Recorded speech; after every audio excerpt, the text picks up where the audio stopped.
Two, and we are recording episodes 624. It's not important.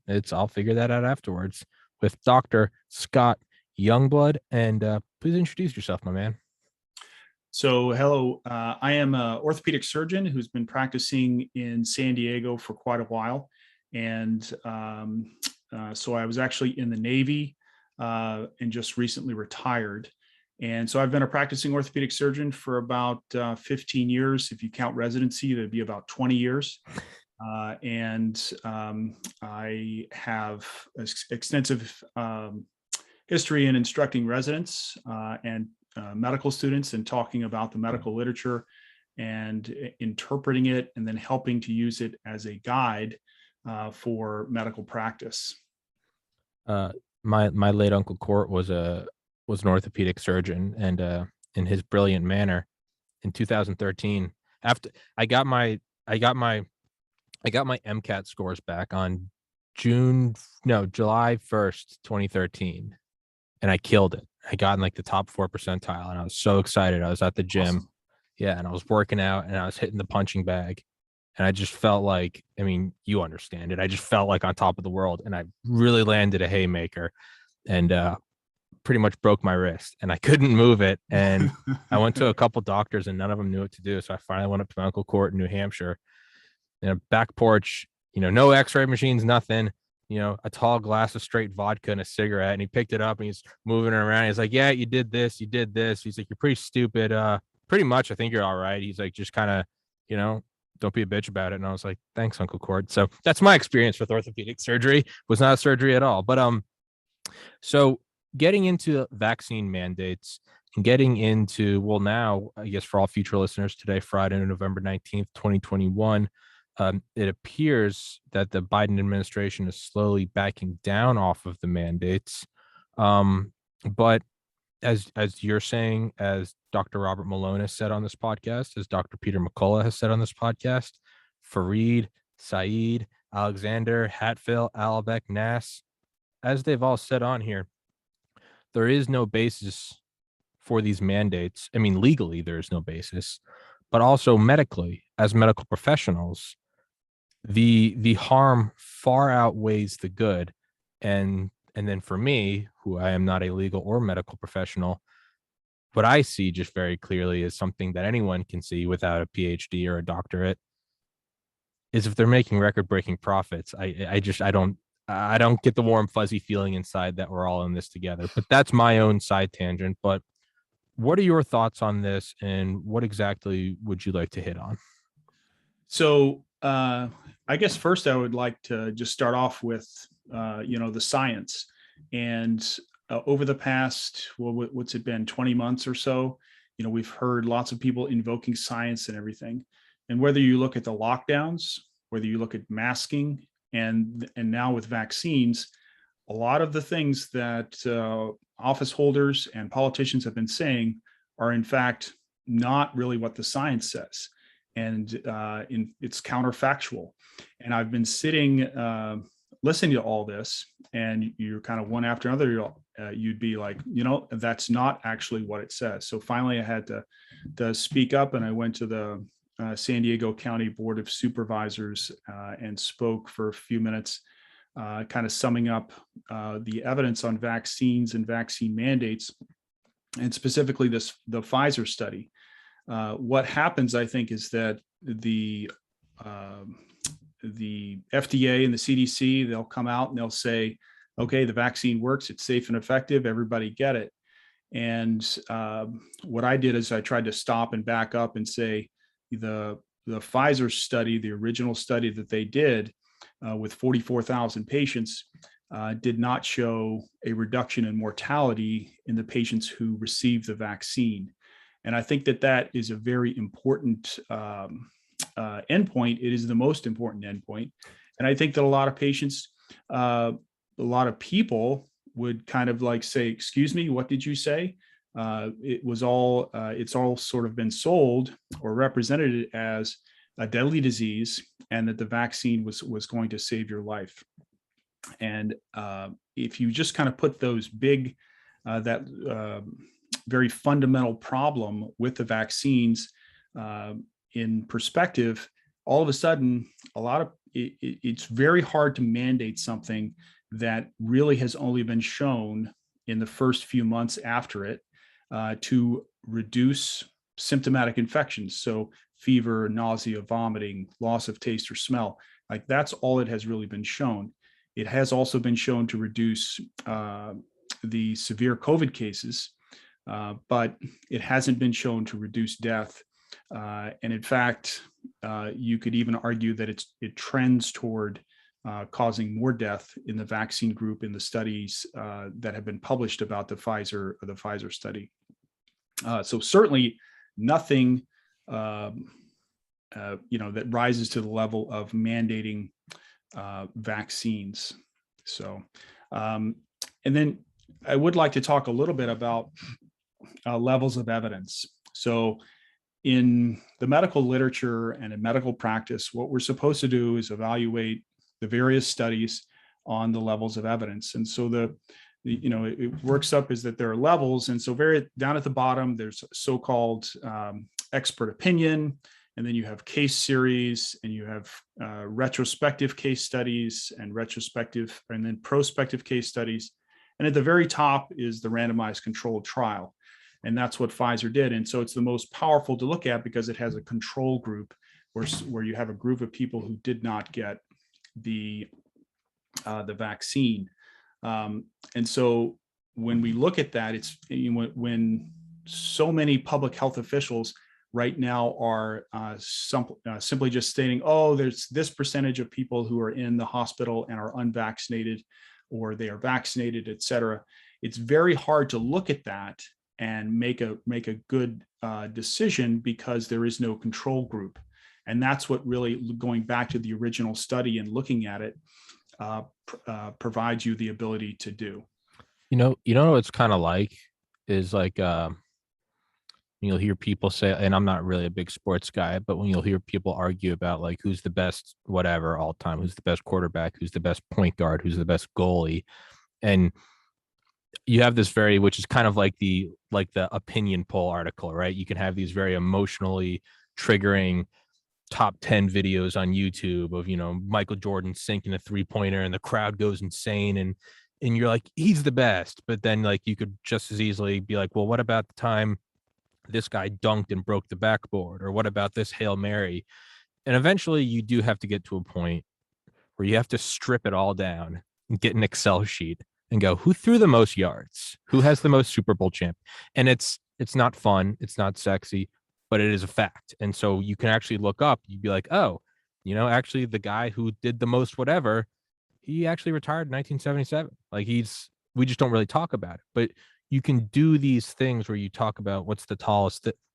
I love skyscrapers, right? But there's all these different, there's to the roof, then there's the highest habitable floor, and then there's spire, and then there's functional spire, which is like an antenna. And it's all these back and forth. And if you're a layman just looking at it, you might go, oh, this radio mast in Poland is taller than that. And it's like, but that's a radio mast versus this is the Sears Tower. You can actually go up there. So you do have to look at the controlled studies and go, what is I don't care, opinion this or this doctor that or this celebrity this. Eventually you have to just go strip it all down, black and white Excel sheet. It should be something boring that gives you a migraine to look at. And those numbers, when you do get down to that, they're almost hard to accept because you're like, well, why did we do this whole lockdown? What are we doing with these mandated vaccines? What do you mean safe and effective? Why did I get permanently banned from YouTube for interviewing Dr. Malone? Because he said it wasn't safe and effective. And you go and look at it, and it's actually, look, what are we doing? There's this whole hysteria. It's like everyone buying toilet paper at the beginning of the pandemic. And it's like, was it passable dysentery? And it's like, no, it was a respiratory disease. And it's, why did we do that? I don't know. Someone else started doing it. It's like a stampede. So yeah, I believe that's what you're saying, right? Is right. And I would say that even with the sports analogy, that the best way to determine that who's better is to look at their head-to-head matchups if they exist. Yes. And that's what the randomized controlled trial looks at. And so if I can just talk a little bit about Sure. randomized Take it, controlled man. trials. Take it. So the best way to study anything in medicine is a prospective, double-blind, randomized controlled trial. So it's prospective, meaning it starts at a time 0, and then you look forward, because there's always problems with looking in the past at anything. It's double blind because both the patient and the researcher or doctor are blinded to what the patient actually is getting. Are they getting the placebo or the vaccine? In this way, it prevents them from treating the patient differently based on what they got. And it's randomized. So the patient comes in for enrollment, patient number 1, and they get enrolled to the first group, the vaccine group, say, and then the next one comes in and they get a random number generator, sends them into the other group. And then with time, that allows you to kind of even up all the differences that are out there in the population. And it also prevents you from the researchers to say, oh, well, you're young and healthy, you're probably going to do well with the virus, so we're going to put you in our vaccine group. And oh, you're morbidly obese and you have diabetes and you're not going to do well with the virus, so we're going to put you in the placebo group. So that prevents that. And then what happens, you have these two really large groups that are essentially the same, and then the only difference in the perfect randomized controlled trial is whether someone gets the vaccine or someone gets the placebo. And then you follow them with time, and then you observe the results. And the great thing about the randomized controlled trial is that it allows you to make a very tight causation argument. Well, if the only thing that was different between the two groups at the beginning, that difference must be responsible for the observed difference at the end. It can't be anything else. And in the Pfizer study, there were slightly more people who died in the vaccine group versus the placebo group, 15 to 14. People were then unblinded and allowed to cross over. So they were essentially told, hey, you got the placebo, you can now get the vaccine if you want it. And it looks like about 17,000 out of the 22,000 in the placebo group decided to do that. And then 2 of those people who crossed over died, and 3 additional patients who were in the original vaccine group died. So then it was like 20 to 14 in terms of the deaths in the group. That's not statistically significant, but it certainly kind of blows the water or blows the argument out of the water for the ability for anyone to say that the vaccine, meaning the Pfizer vaccine, saves lives. And specifically, even though it was really good at preventing severe COVID in the first 6 months, the problem were these very high adverse events that were in the vaccine group. So overall, twice as high in the vaccine group. Overall adverse events, the related adverse events were 4 times as high, and the severe adverse events were twice as high. So when you look at severe adverse events, those are hospitalizations. And the hospitalizations, that's for things like strokes, heart attacks, myocarditis, pericarditis, Guillain-Barré syndrome. All of those things, you are going to go to the hospital or the emergency room. You're likely going to be admitted for all of those conditions. And so they were much greater in the vaccine group. And I essentially, in my mind, I think that the take-home message is that the adverse events associated with the vaccine essentially cancels out any benefit with COVID with the vaccine. And I think that's the big question in my mind, or the answer to the big question is when you look at that study. But again, as you said, there's just nothing that justifies a mandate to be forced to take something like that. And again, it's and I hate to be hyperbolic or pearl clutching, but man, again, this does it not all go back to the Nuremberg Code, like voluntary consent, coercion, or is that pulling the emotional card? Is that this is worse than literally Hitler? Well, I would say there is probably in some circumstances, there is a viable public health argument that you could make. Having said that, this virus is nowhere near as deadly as smallpox. People have said, oh, well, George Washington, he forced his army to get smallpox. Well, smallpox has a mortality rate of 30%, right? This thing is, depending on your age group, it can be 1 in several 100,000 for children. If you're healthy, 1 in 2.5 million. And so, yes, I do think the Nuremberg Code applies, especially with regards to this is not a proven treatment, meaning there's lots of unknowns about the vaccines as they exist, and what are the long-term effects of the spike protein when it goes into your body, fertility, mutagenesis issues, other things like that. So as a surgeon, we are required to, every patient that we see, and we see them and they have they hurt their wrist or whatever.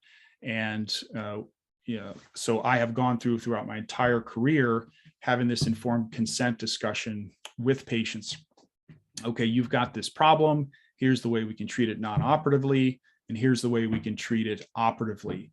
And for specifically the surgery that I'm proposing, here are the risks and the benefits. And then you take all that in, and then you as the patient get to decide. You say, no, thanks, I'll take the cast, or yes, I do want the surgery. And that really has been kind of the fundamental ethical underpinning of surgical practice for as long as I've practiced. The concepts of informed consent to patients, patient-centered care. And so to mandate anything for patients is really antithetical to ethical practice as a surgeon, or really as a physician. So there are lots of ethical issues with mandating specifically this vaccine, much less any other vaccine in today's society. Well, I think it's exceptionally important for medicine because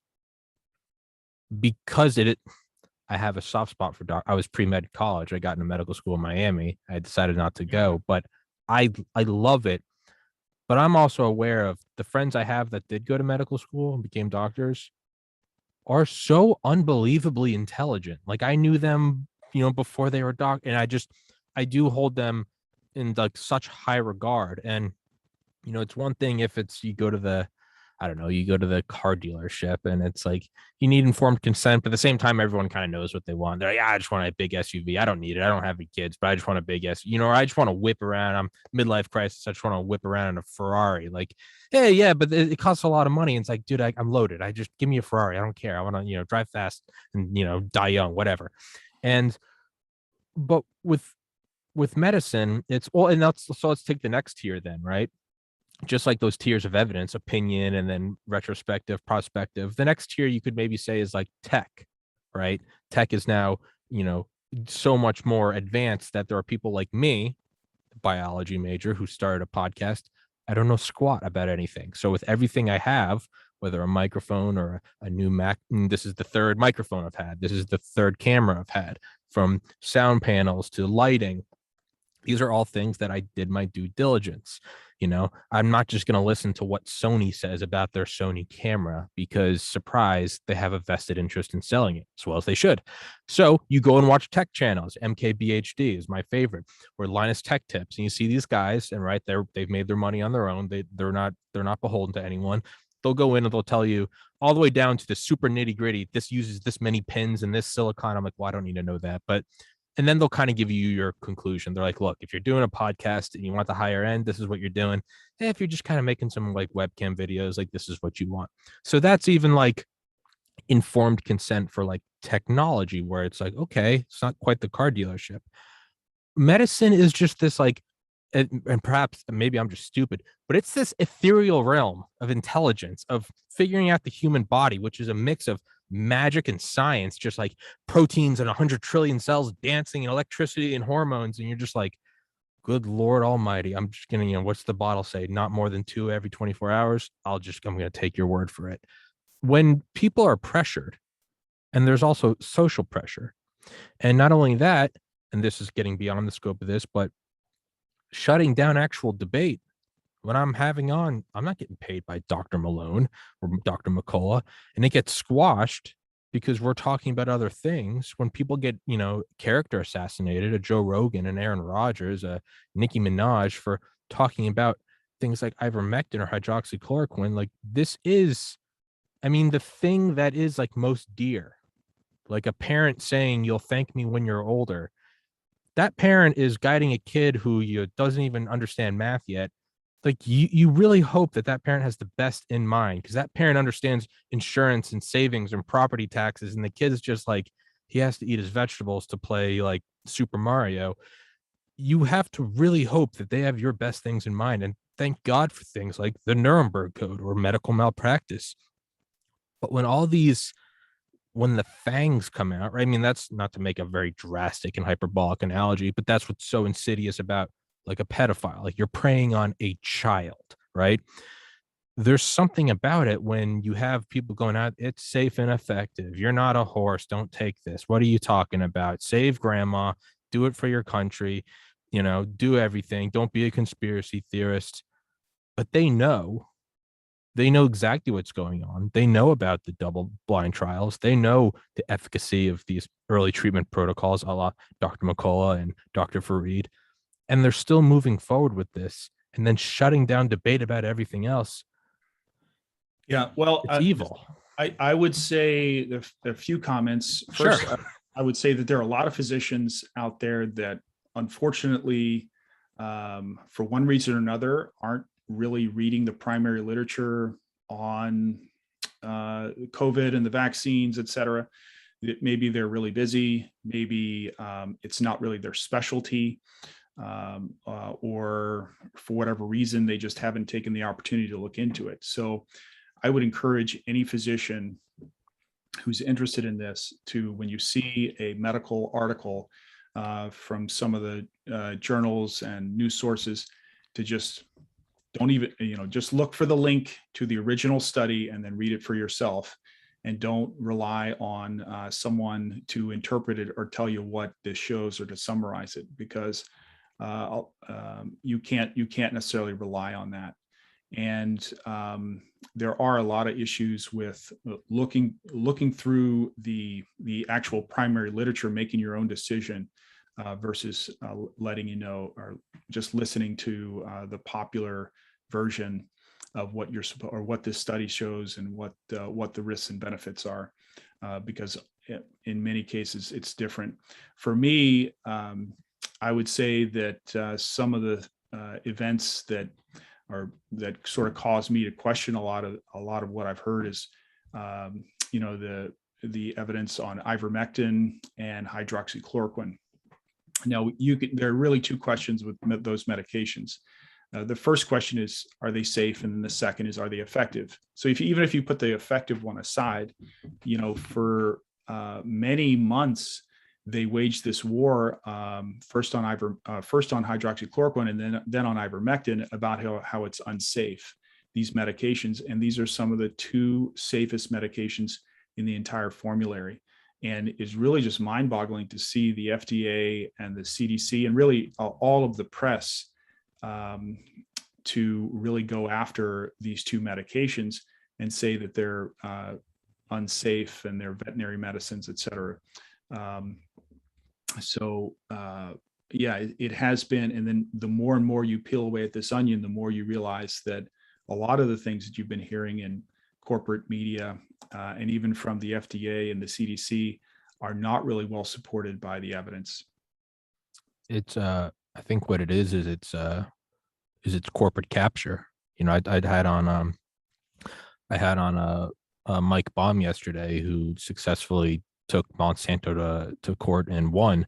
But what it is it's one thing to do shady stuff. It's another thing when you basically buy out or own the regulatory agency. Or as Dr. Pierre Corey said so eloquently on Joe Rogan, it's like if the plane you're on suddenly shifts and you wake up and then the intercom comes on and it's like, ladies and gentlemen, this is your captain. Please excuse that. That was just a little turbulence. And you go, oh, thank God.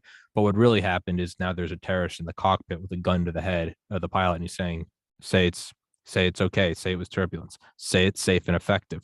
Or worse, because at least with a gun, you're like, well, that guy had to. Or worse, it's a big bag of cash, which is really what's happening. And it's going, say it's safe and effective. So when you have, and this is now, I've been speculating this wildly because I'm allowed to. It's my own podcast. I can just say whatever I want. But now with that guy yesterday, Mr. Baum, who has took Monsanto to court and won something like $2.3 billion for the class action, is like they have the documents showing how, going to the FDA or like the EPA and then, declassified things of them saying, just say it's, say it's, that doesn't cause, say it's not carcinogenic, say it doesn't cause tumors, blah, blah, blah. You shut down this study. Well, it's capture. So it's, you could say like Rotten Tomatoes, like the movie critic website, right? When it first came out, it was like, oh, this one's real. It's organic, right? It's because before that, a terrible movie would come out and they'd be like, it's the best ever. And you go see it and you're like, oh, well, of course they're on the pocket of each other. Rotten Tomatoes came out and you're like, what does it really say? And it'd be like, this movie sucks or this movie is amazing. But over the last couple of years, you can just tell it's been captured because now it's every same movie is, oh, Stunning and Brave. It's fantastic. So what I believe you're talking about, ivermectin, hydroxychloroquine, is it seems in my limited scope of knowledge and experience is it seems like regulatory capture. Right. And I think the point has been made before that I think in 1997, the FDA began to allow direct to consumer advertising. So all of a sudden, big pharma started spending a lot of money on advertising, and the media, the corporate media, they started receiving a tremendous amount of revenue. And so it's very hard to challenge to bite the hand that feeds you. Yeah. And so that may have been the death of, the corporate media from really acting as a arbiter of truth and to really second guess or question what's being said by big pharma. The other thing that I would say is that, they say is that truth should be able to withstand challenges and questioning, right? And I think that is very important, that's how you actually arrive at the truth is through cross-examination and being challenged. Whereas a falsehood or a lie does not like to be challenged because it will not withstand being challenged. And I know that, the big luminaries in this movement to try to bring awareness to this issue, like Malone and Dr. McCullough and Dr. Tyson and Fareed, no one is willing to debate them in a public space or forum because they know they'd lose.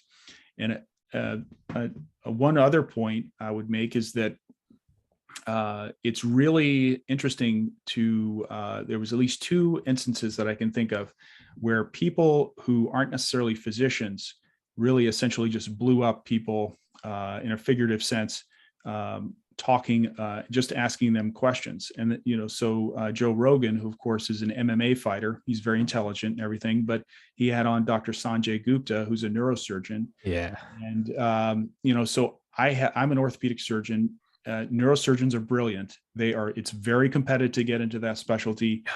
They have to be, they are very intelligent. I've never met an unintelligent neurosurgeon.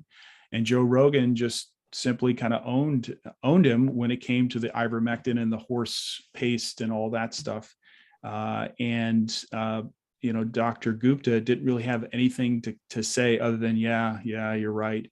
And so here you have an MMA fighter who is just, kind of in a debate blowing up a neurosurgeon because he has the evidence and the facts on his side. Yes. And the second instance, I think, was a reporter who asked Dr. Fauci, okay, well, if natural immunity is so effective and maybe even more effective than the vaccine at protecting people, why are you still mandating it for people who have natural immunity?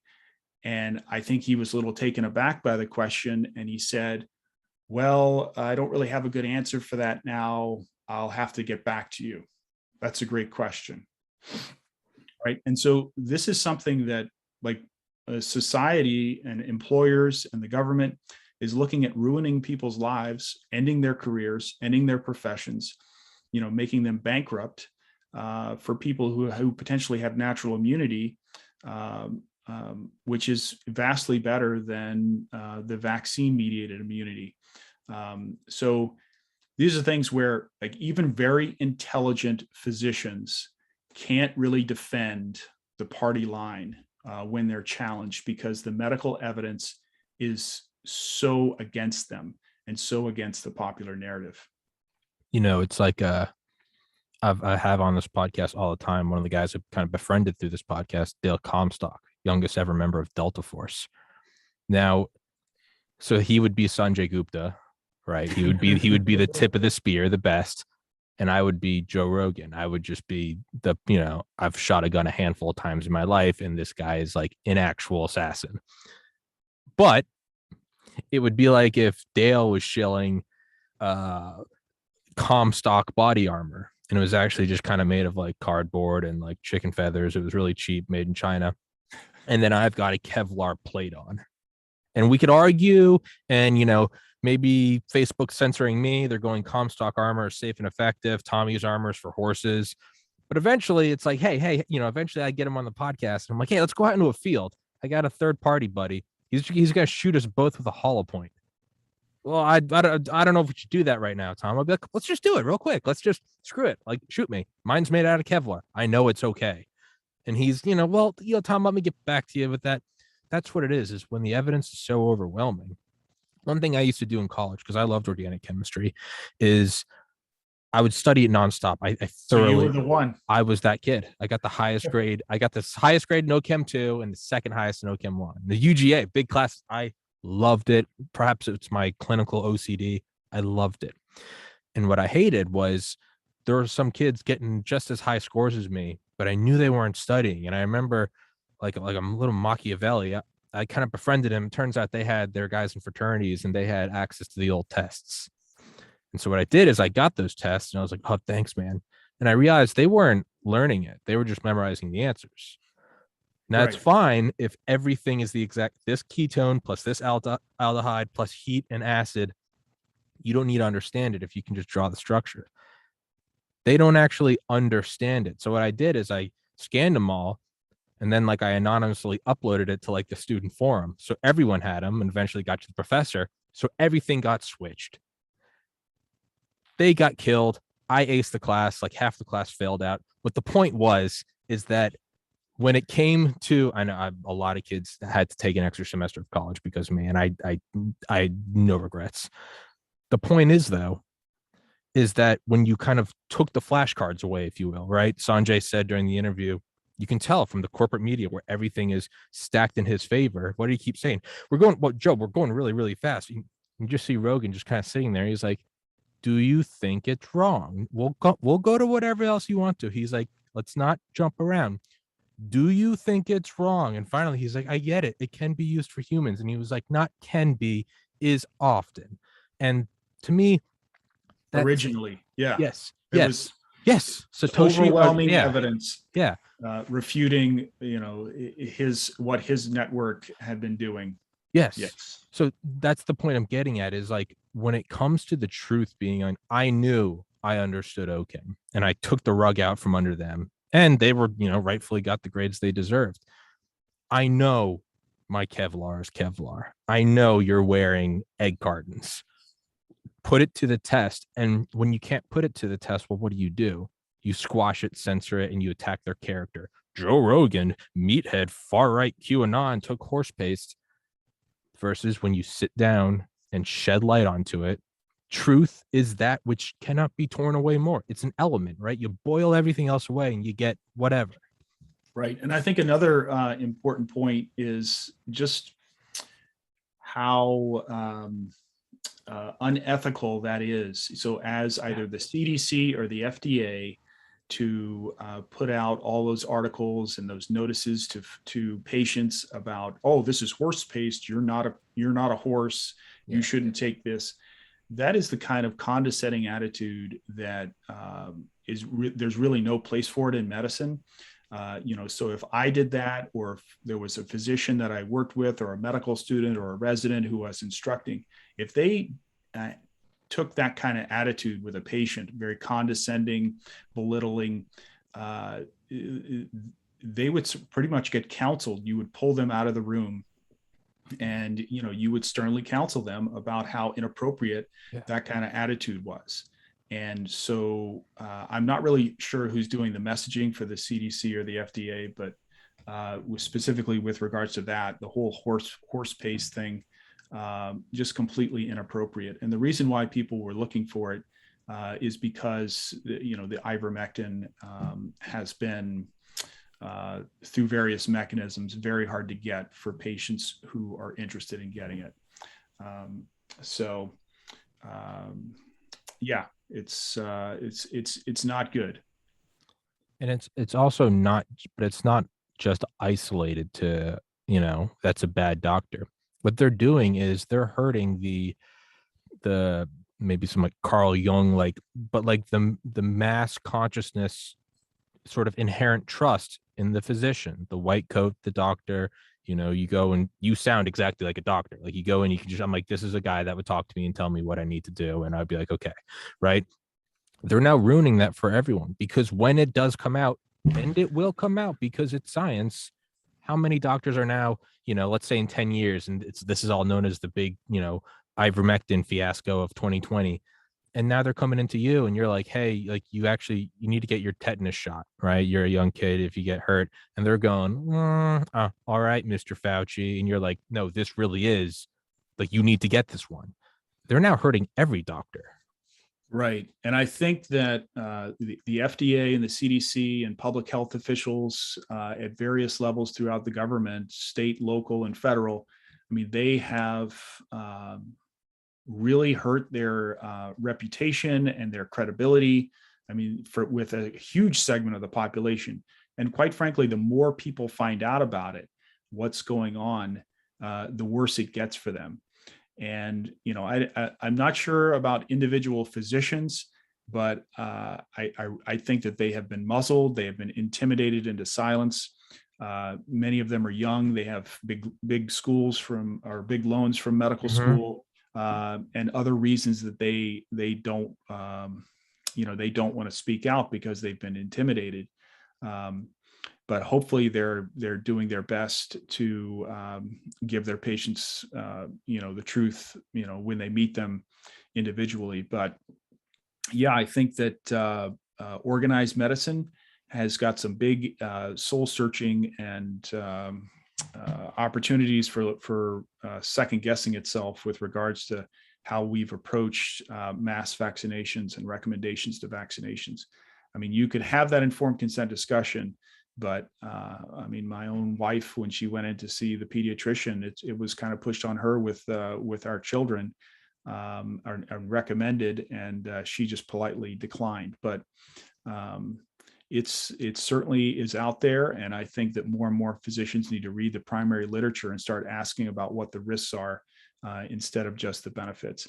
And I'll say one more thing: there are physicians out there who I think they have an experience where maybe they work in an emergency room or they work in an ICU, and they see patients, especially early on when the vaccinations were new, where maybe the vaccinated did better than the unvaccinated.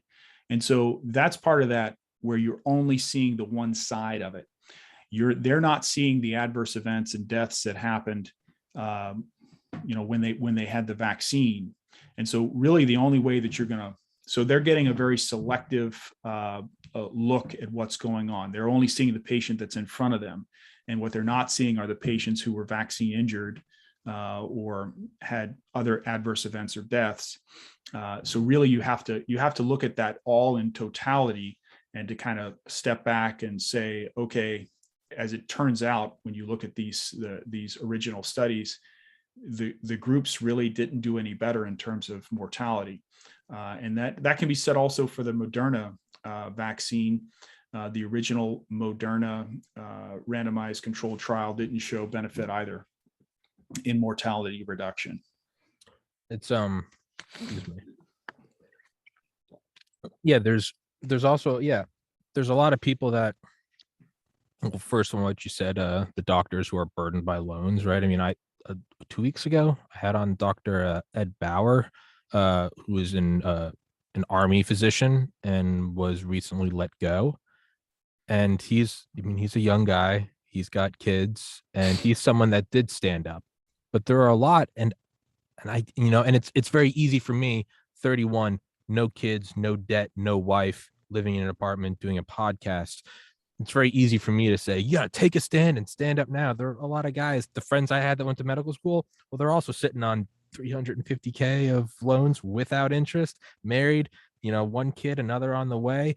And all of a sudden they hear me and I'm like, hey, stand up for what's right. And they're like, dude, I've got a bottom line, and, it's just me. And, I don't necessarily blame them for going along to get along. Like, ideally they should stand up, but it's also very easy for me to say that because I don't live a life that is anywhere remotely similar to them. And but then there are individuals like you, McCullough, Malone, who are standing up and are doing the right thing. And you can see how viciously attacked you are, right? The nail that sticks out gets hit with the hammer. Right. It's interesting. So I live here in San Diego County, and I was connected with one of the ladies from Reopen San Diego, and Allie Hartman. I believe it was Amy Reichert, but she said, when I first talked to her, she said, "Oh, Dr. Youngblood, we're so excited. You're going to be the first physician who's going to speak publicly on this." And this is San Diego County, which happens to have, I think, like 3.3 million people in it. So there are thousands and thousands of physicians. And she's telling me this, and I'm just like, great. There is very little that is going to happen with this that's going to help my career. There's a lot of potential downside, which is another reason why, anytime you hear something from anybody, much less a public official, you need to be asking, like, what are they how do they benefit from what they're telling me? And I just can't imagine how either myself or Dr. Malone or McCullough or any of the others that we've mentioned, how they're really going to benefit from standing up and saying, no, this is not what the studies and the evidence is showing. Like, what we're doing is a real problem. Their lives have been eviscerated. Dr. Malone, right? Removed from, like, Dr. Malone has been IP banned from the New England Journal of Medicine. He can't do that anymore. Dr. McCullough has lost, he's been on here. He's lost his job. He's getting sued by Baylor. Like, it's people's lives are being ripped apart. Like, there's nothing. It'd be one thing if, hey, big ivermectin was giving us checks and all of a sudden, did you notice how Tommy and Dr. Youngblood and Dr. have you noticed how they're all driving like matching Bentleys? That's weird. And all their license plates just horse paste with no vowels. Like, that's not happening. I'm not a doctor, but my podcast, which I started above my parents' garage and only moved out earlier this year, and it's slowly building, and I got it up to 6,500 subscribers on YouTube, and I got permanently banned because I believed in what I was doing and talking to these doctors regardless of COVID, just free speech. And now I'm on Rumble and I'm trying to break 600 subscribers, and that's very hard when I'm trying to get guests on. Hey, so and so, would you like to come? And they look at my platform and they're like, it's not really worth my time. That was a real kick in the balls, but I didn't benefit from it. I wish I did. I wish there was a big horse paste. I would absolutely take those slime balls checks, but there is no big horse paste. Yeah. That's there's not a whole lot that's going to happen that's going to benefit people who are speaking out on this. But I think the more and more people that do it, it becomes easier for the next person, which is probably kind of explains why those that have been the first have received the most negative blowback and attempts at cancellation, is because they don't want everybody to start doing that, and for it to become more acceptable from doing that. Yeah. So I'd also, just talk about with regards to the complications or adverse events associated with the vaccine. Um, I think that what we've seen early on is that uh, the adverse events with the elderly patients who have received it. So if someone gets the vaccine and then they have a myocardial infarction, meaning a heart attack or a blood clot or a stroke or something like that, and they're 70, well, a lot of people are like, well, they're 70. Sure. But I think now, as the mandates and the requirements of the age groups are getting lower and lower, all of a sudden, we're having 20-year-olds and 30-year-olds who are in very good condition having heart attacks on soccer fields and in sporting events and stuff.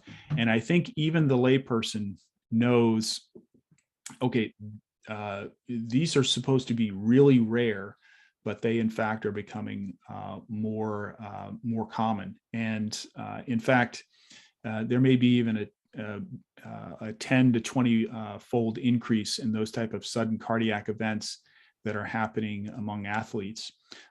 So I think that as more and more people start to see events and adverse events that shouldn't be happening in young, healthy people, I think more and more people are going to ask questions, hopefully physicians and patients. So hopefully we'll get there to where people are starting to ask more questions. And I would also say one other thing about the vaccines. There was a study in Sweden that said by day 211 after Pfizer, you essentially have no protection from infection against COVID-19. Well, that means that anybody who has had they got their second shot before April 19th of this year, right? Pretty much you don't have any protection from infection. And that there is actually an evidence basis for them to say everybody needs a booster. Well, now we have millions and millions of people that were told initially that it was, they were done. 2 shots and they're done. And, you look at early on what they were saying, to include Dr. Fauci, you can't get it, you can't get sick, you can't die, you can't get hospitalized with this, you're good to go. And that's what I think a lot of people, millions and millions of people in the United States heard, and they acted on that. And I think that as more and more people realize, well, wait a second, we have to get a 3rd shot and there'll be a 4th shot as well, and it doesn't really work.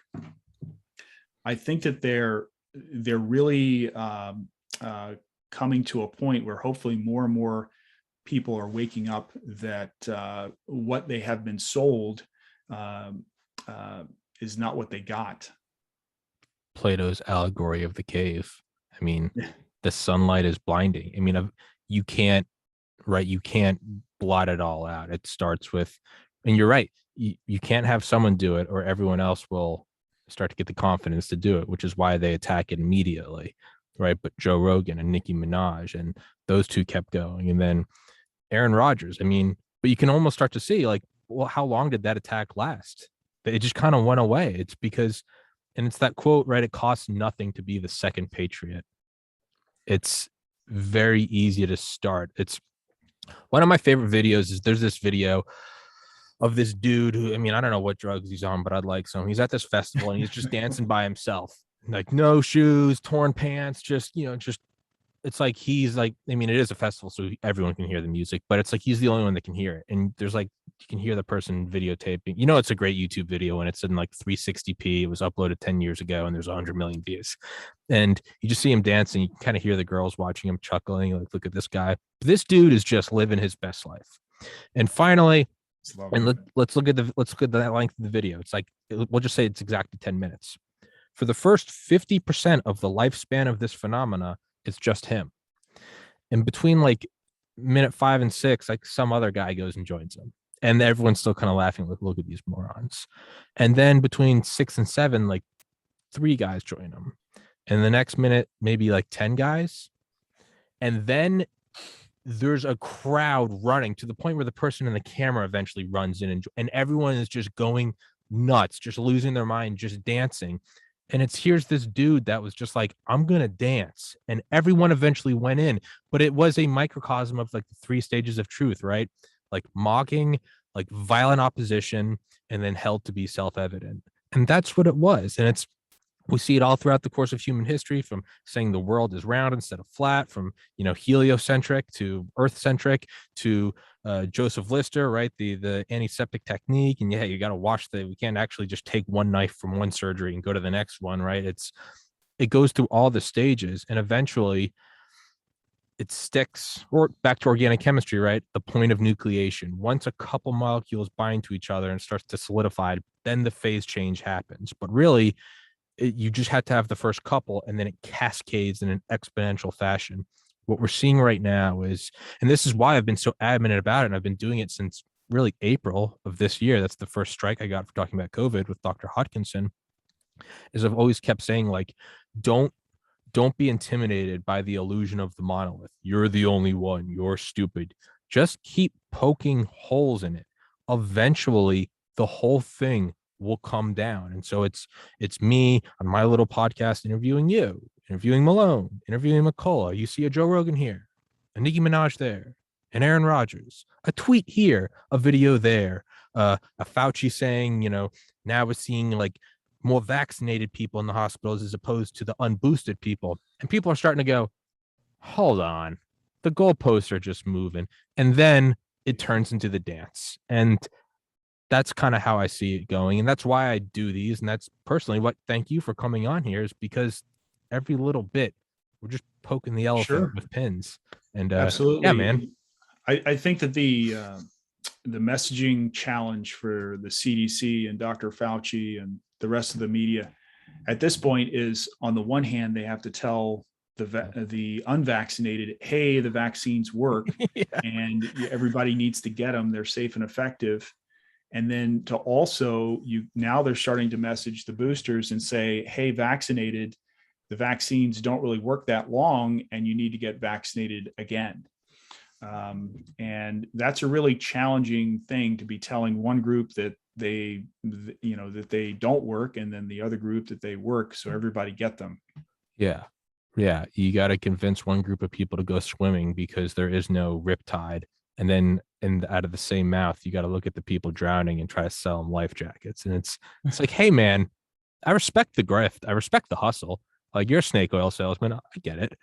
But eventually, I mean, it pokes through. The sun pokes through the clouds, and it will be blinding. And normally, if it's anything else, if it was like iPhones and Microsoft, if it was Xbox, PS4, whatever. Yeah, sure, the truth will come through. But it's a video game console. This is a lot different when it's millions of people's lives. When there are people who no longer have a grandmother or a brother, or with vaccine-induced heart attacks, they don't have a brother or a daughter, I lost a brother to suicide in 2014. If that, granted, suicide, not anything to do with the vaccine, 7 years before even the pandemic, but I just look at my own experiences, and I look at the trauma with that and what it did to my family. And though most of it's in the rearview mirror, it still pops up around holidays. If that was from a coordinated effort of people lying to take a vaccine, yeah, I would never forget that, and I would go on a vendetta. Well, I mean, there is a lot of things that have happened, not specifically with the vaccines. I mean, that's bad enough, but yeah, with everything else that's happened in our society associated with COVID. Yeah. So the media and everyone else, they want you to focus just on the deaths from the virus or associated with the virus or whatever that might be. But in terms of what our society has done with the lockdowns, Dr. Scott Atlas has talked a lot about the missed preventative care with cancers and screenings and everything that was put off or not performed, really. And now we're seeing all these cancers develop at and present at a much more advanced age or stage. And so, and then also with suicides and drug overdoses, deaths from drug overdose, both of those are essentially up 30% during from the the pandemic. And that's not really due to COVID. It's due to our response to COVID. Yes. And so and then, from a public health standpoint, you look also at the quality life years that are lost. Well, if you have someone who dies from suicide and is in their 20s, obviously that's a much greater tragedy for society than, unfortunately, somebody who might pass away in their 80s from COVID. And so it really is both of them are tragedies, but you could argue that the 20-year-old dying from a drug overdose is even more tragic. Yeah. And so we need to step back and look at all that as a society. And I think we'd realize that, in fact, those people who followed the anti-lockdown or the no lockdown pathway, that was actually the accepted paradigm for how you address a pandemic. And as it turns out, for industrialized countries, Sweden is the only one that really followed that. And they were called all these names and anti-science and everything, when in fact, they were the ones actually doing the science and following the science, because that was the well-accepted scientific consensus right up until March of 2020. Yeah. Yeah. And then just, I mean, how many people are laid off from jobs? How many families were fractured? How many divorces happened? How many, kids had their life affected because dad's not bringing home the bacon because he refused to get the vaccine, or did finally go get it and then drops dead. Yeah. I mean, there's, and this is what and we'll wrap this one up in like 5 minutes, but this is what Dr. Upuse said. And it's what I've brought up, is we're talking about all these things.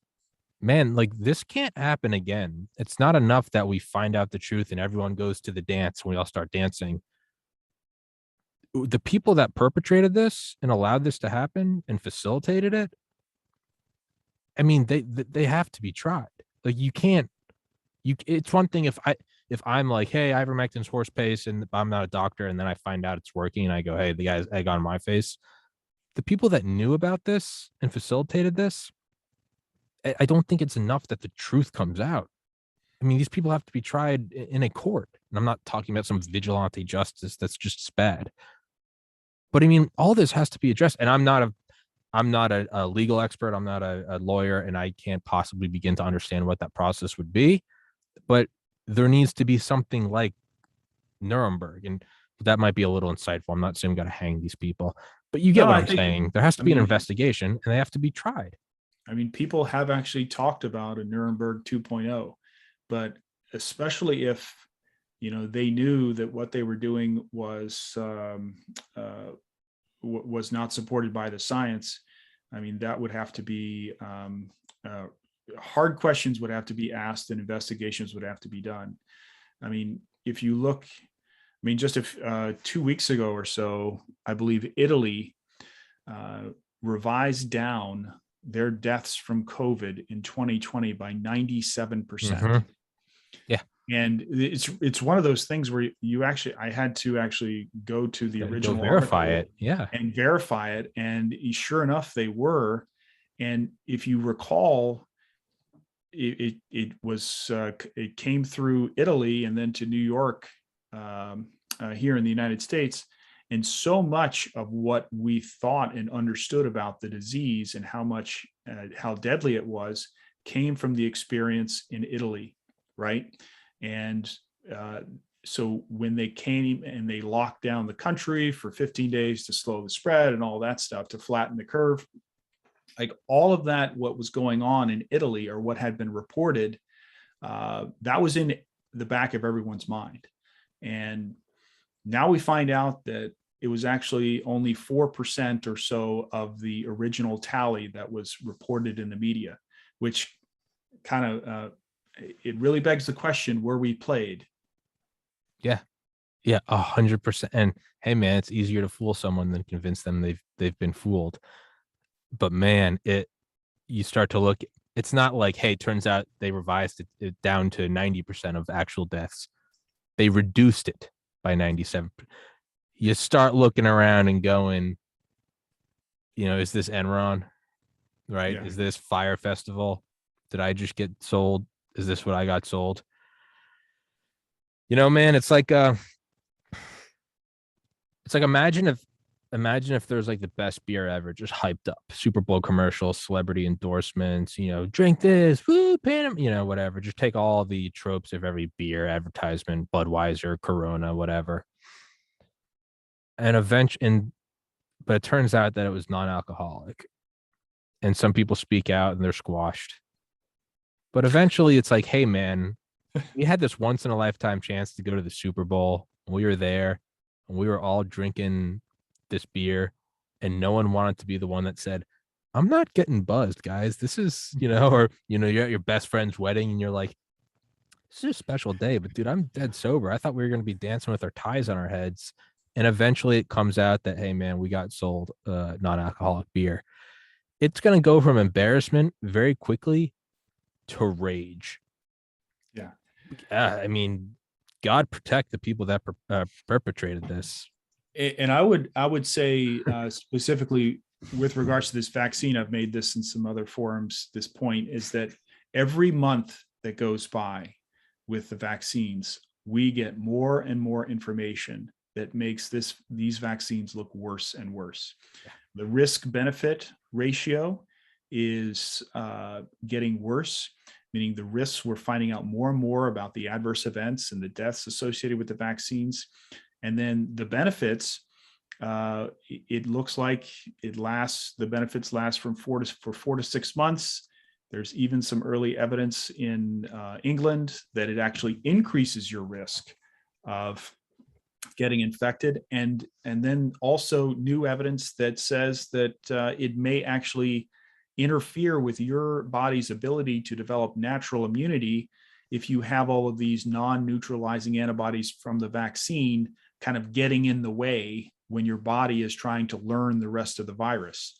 And it just is getting worse and worse. And the farther down in age the mandates go, again, the risks versus the benefit analysis gets worse and worse. So my advice to any office holder or politician is I would really slow your roll when it comes to these vaccine mandates, because there, like you said, there is going to be a time when people realize what they've been sold, and it's not what they got. Yeah, you might want to take that vaccine money and build a bunker, because it's probably going to be the only thing that protects you, man. And it's, yeah, man, you start jabbing kids, and right now, they're starting to talk about as young as 6 months, 6 months to 2 years. I mean, dude, it's cut your losses now. Cut Yeah. your losses now. And even the numbers that the CDC and other sources have come up with regards to how many people are infected, or excuse me, how many children have died from the virus.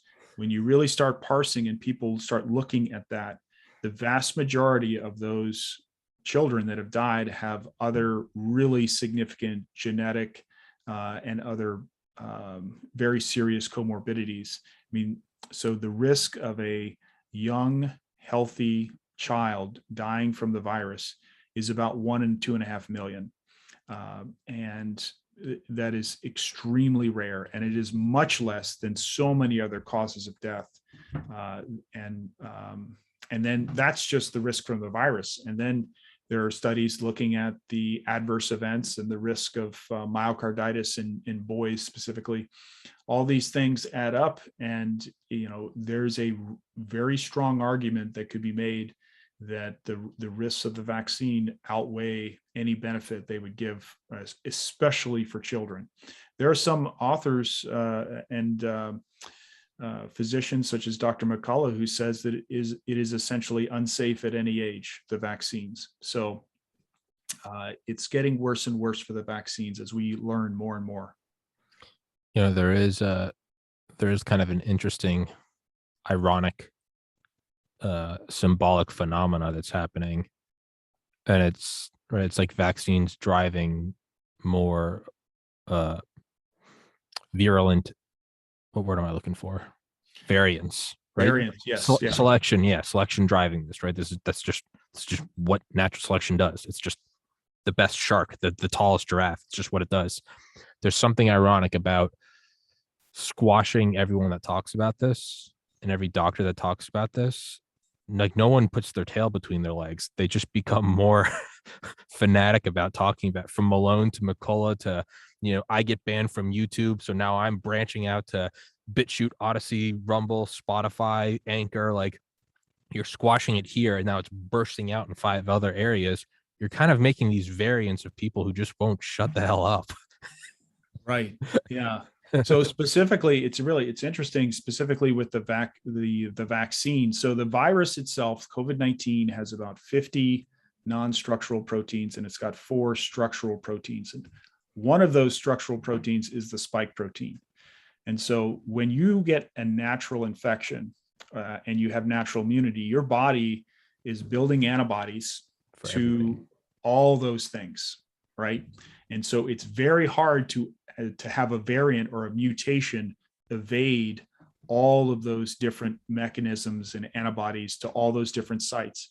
Whereas the vaccine gives you antibodies only to that one spike protein. And so if a variant comes along, or a mutation where that spike protein changes a little bit, right? Well, then you get that variant escape from your immunity. And I think that's a pretty easy concept to get with patients, that you're much better off with natural immunity, seeing the entire virus and developing an immunity to that, versus just something that's very narrow and it's easy for the virus to escape that. Yeah. It's kind of like what word am I looking for? It's kind of like an immunity to alcohol, right? And it's like you're super hungover and you're like, I don't ever want to see alcohol again. Now someone can bring you a beer bottle and you're like, screw that beer bottle. They can bring you a liquor bottle, you're like, wine bottle, Bloody Mary, you smell it, you're like, nope. You accidentally take a sip, you know everything about it. You go, I don't want it. I'm hungover. I'm going to puke my brains out. Versus maybe you had beer. So instead of beer, they bring you a handle of tequila. And you go, oh, well, great. This isn't alcohol. Yeah, man. When you're just isolating that one little piece, but naturally you can then take that and then blame it on the unvaccinated, right? This is a pandemic of the unvaccinated. Eventually the truth is going to poke through. It can't, it's science. It just can't, it is that which can't be stripped away further, regardless of if you and I like it or not. It just is what it is. Yeah. So I certainly hope you're right. I mean, I think that there are 2 ways that all of this can go. It can continue down this path and they can win, or the truth will out and more people will just say no and put a stop to it. But it's very concerning, and I hope truth does win out.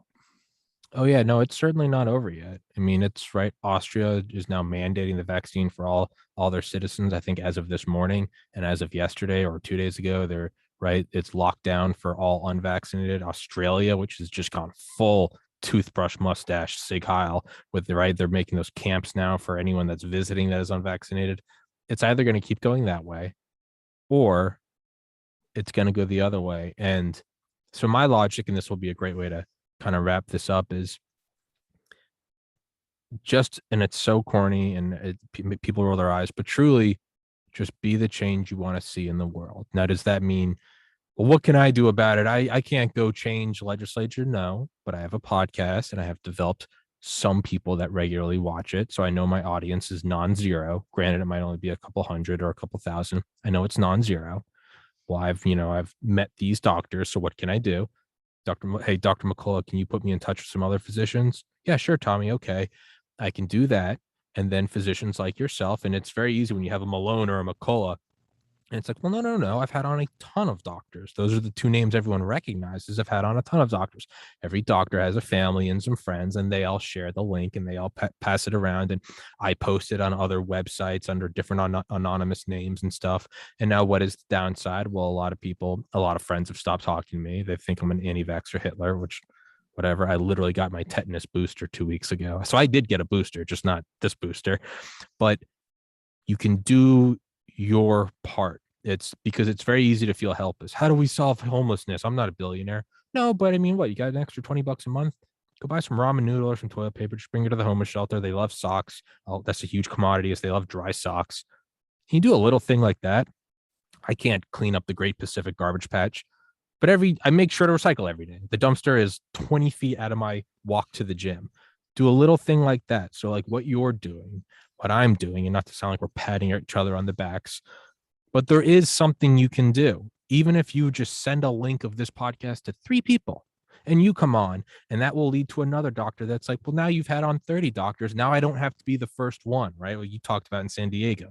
McCullough and Malone, they were the spearhead, they were the beachhead, they were the first wave on D-Day.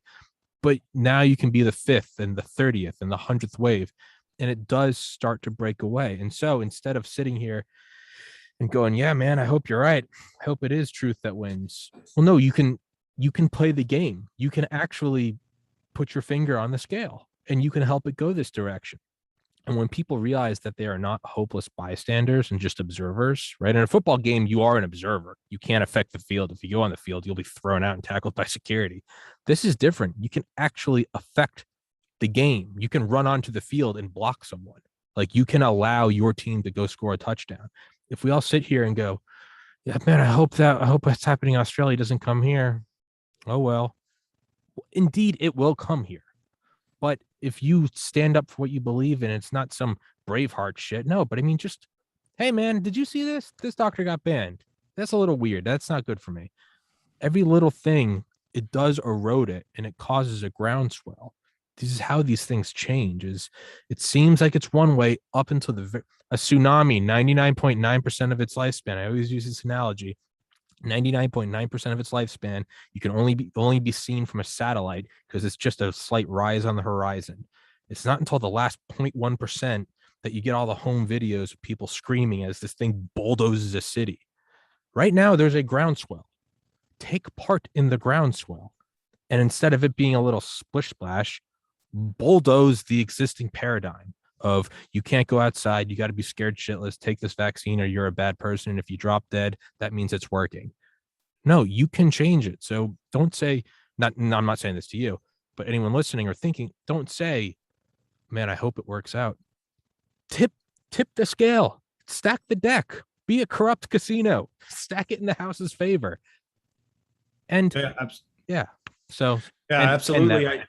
I think that, when you look at whether it's airline pilots or it's nurses or it's physicians, for my own training after college, right? So that's 9 years of, and really if you count fellowship, so 10 years of, and so it takes a long time to make one of me.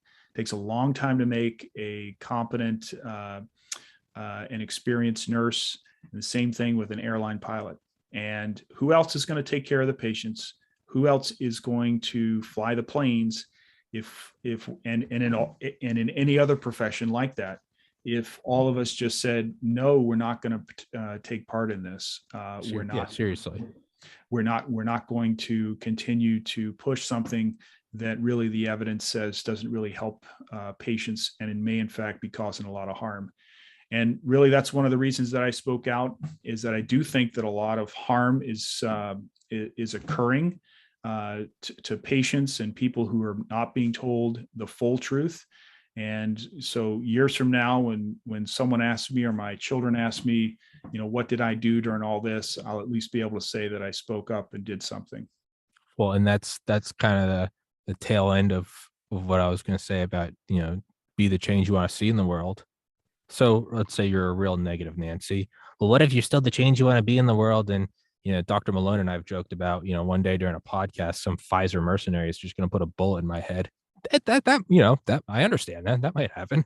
But so what happens if we do everything? Well, I shared the link. I subscribed. I lost my job. All these doctors stood up. Now it's the year 2030 and we're all locked in our homes.